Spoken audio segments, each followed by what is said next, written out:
ሰላም እንዴት ናችሁ? ዛሬ ደግሞ የአማርኛ ጽሁፎችን ወደ ድምጽ የሚቀይርልን ገራሚ ዌብሳይት ነው ይዤላችሁ የመጣሁት። ይህንን ዌብሳይት ከሌሎች ለየት የሚያደርገው አገልግሎቱን በነፃ ነው የምታገኙት። ምንም አይነት ክፍያ አይጠይቃችሁም። እናም ደግሞ ገደብ የለውም። እና ሌላኛው ደግሞ ለየት የሚያደርገው የአማርኛ አክሰንትን በጥራት ነው የሚያወራው።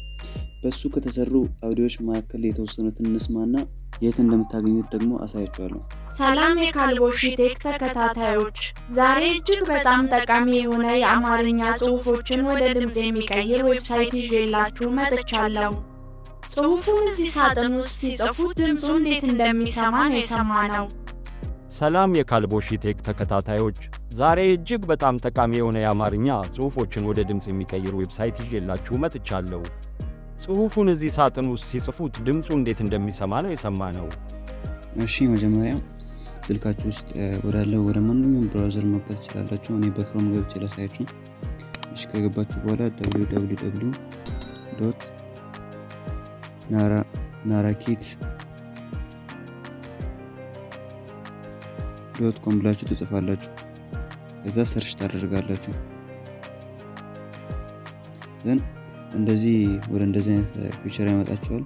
ከዛ ጌት ስታርተር ትሉታላችሁ።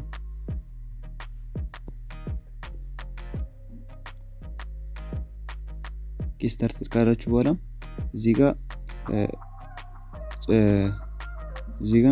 በምን ቋንቋ እንዲያወራ እንደፈለጋችሁ ታስገባላችሁ። እኛ በአማርኛ ስለሆነ የፈለግነው ወደ አማርኛ እንቀይራለን።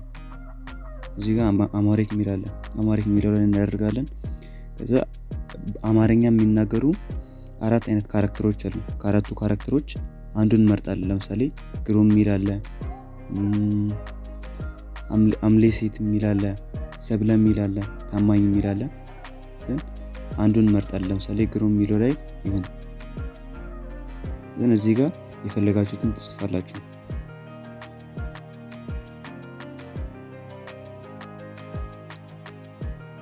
እዛ ክሬት አውዲዮ የሚለውን ትነካላችሁ። እዚህ ጋር ክሬት አውዲዮ የምትላለች አይደል? እሱን ትነካላችሁ።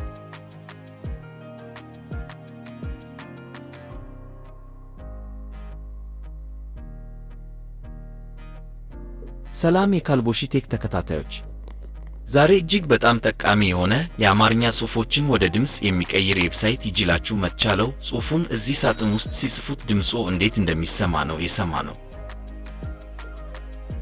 እንደሰማችሁት እንግዲህ በዚህ ዌብሳይት የተሰራውን ቪዲዮ ነው ድምጽ ነው አሁን የሰማነው። እና በሌላ ድምጽ ደግሞ እንሞክረው። በሰብለ አድርገን እንሞክር። ከዛ አሁንም ክሬት አውዲዮ የሚለውን ነው የምንነካው።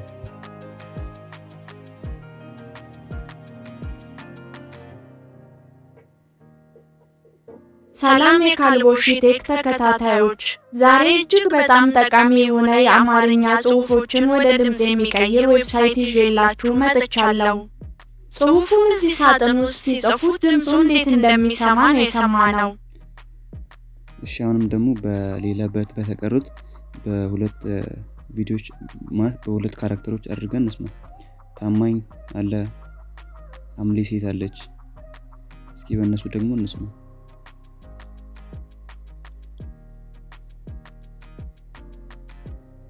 ሰላም የካልቦሺ ቴክ ተከታታዮች፣ ዛሬ እጅግ በጣም ጠቃሚ የሆነ የአማርኛ ጽሁፎችን ወደ ድምጽ የሚቀይር ዌብሳይት ይዤላችሁ መጥቻለሁ። ጽሁፉን እዚህ ሳጥን ውስጥ ሲጽፉት ድምጹ እንዴት እንደሚሰማ ነው የሰማነው። ያው እንደሰማችሁት ነው። እና የወደዳችሁትን ድምጽ እዚህ ጋር ዳውንሎድ የምትለውን ነክታችሁ ወደ ቀፏችሁ አወርዳችሁ ለምትፈልጉት ለማንኛውም ፐርፐዝ መጠቀም ትችላላችሁ ማለት ነው። እሺ ዳውንሎድ የሚለውን ነክተን እዛ ይኸው እዚህ ጋር እያወረደልን ነው። ሲያወርድልን ወደ ፋይል ማናጀራችን ሄደን ለቪዲዮ ኤዲቲንግ ከፈለግን ለቪዲዮ ኤዲቲንግ መጠቀም እንችላለን። ለመስማት ከፈለግን መስማት እንችላለን። እና እንደዚህ ያደረጋችሁ ለፈለጋችሁት ፐርፐዝ መጠቀም ትችላላችሁ። ለዛሬ ያዘጋጀሁላችሁ ቪዲዮ ይህንን ይመስላል። ቪዲዮን ከወደዳችሁት ላይክ እንዲሁም ቻናሉን ሰብስክራይብ ማድረግ እንዳትረሱ። መልካም ጊዜ።